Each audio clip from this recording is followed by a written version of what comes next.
Now, here's the nuts and bolts of it. There are 4 steps of apprenticeship, all right?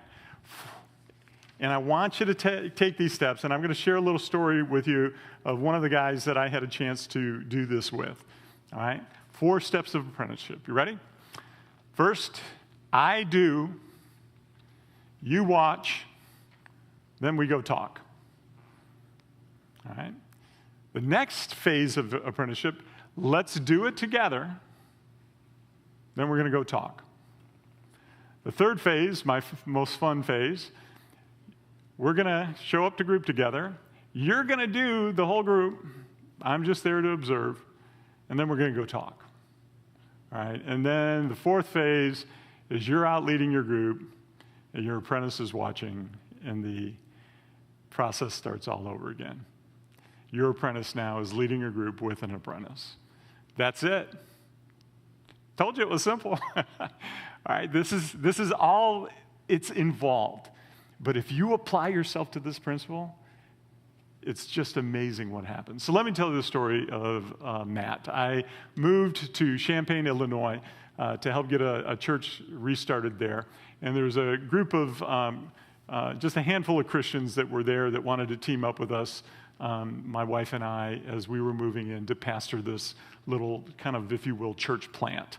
And so Matt, dear Christian guy, I loved him, seemed like he knew quite a bit, and so said, yep, you go ahead and be a group leader. I thought he was an already trained, ready to multiply group leader out leading a group. So I said, go ahead and lead your group. So we'd get together, and regularly I'd coach him, and hey, how's things going? And I could just tell in our conversation, this is not going well.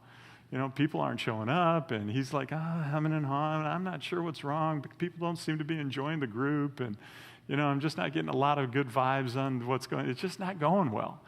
And I said, okay. I said, well, Matt, do you mind if we kind of back up a little bit, and maybe we skipped a few steps here?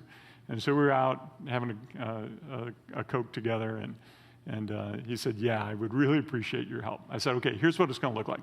We're going to take the next 12 weeks, and we're going to go on a journey together. And for 3 weeks, I'm going to come, and I'm going to lead your group, all right?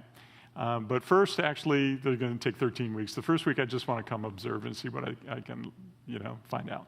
All right, and then we're going to take 3 weeks. I'm going to lead your group. Then we're going to lead it together for 3 weeks. Then the next 3 weeks, you're going to lead it. I'll be there. I won't say anything. And then, off and running. But we're going to meet every week while you're out on your own, just so we can kind of have this rhythm and we can make sure everything's up and tidy and going. We're basically taking 1 semester of school. We're taking a quarter. But this is a very intentional pathway we're going to go on a journey together. Well, I went for the observatory night. I went to watch his group, and it was horrible. It was by far, still to this day, I think this was 1990, maybe was it that I went there, Rob, 1989? This was like the worst group I think I've ever been in, still to this day. It was bad. And what would happen is he would talk a lot, and then somewhere in that talking, he would ask a question, but it wasn't one question, it was about 10 questions, and they were all strung together. And then when people looked confused, he started sweating, and he'd get more nervous, and the more nervous he got, the more he talked. And so people were just like dumbfounded. They're like, huh?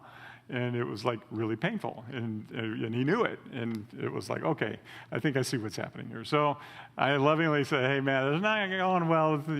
We got some principles. So we would get together to talk, and I would orient him to some of the basics. Hey, instead of asking 10 questions at once, think of a really good question and share the question with folks.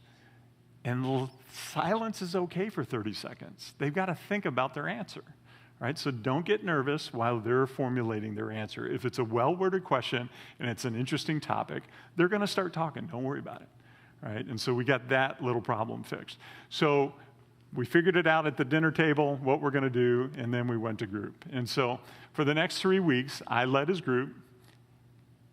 We'd meet before and after the group, and then we'd go out afterwards and we'd talk about what happened. See how we can do that? Oh, yeah, okay, I think I got it. All right, great. Next 3 weeks, let's do it together. All right, so Matt, here's 10 questions we're going to ask tonight. I'll ask the first 2, you ask the next 2. All right, we'll kind of go through a rhythm that way. Whenever you kind of feel stuck, whenever you feel a little bit nervous, Just kind of give me the nod, and I'll jump right in. All right, and so you don't have to feel any pressure to carry the group through any difficulty. I'll jump in, I'll take care of it. All right, but let's do it together. So sure enough, it kind of went, and that went extremely well. All right, then we went into the phase, my favorite phase. You're going to do this.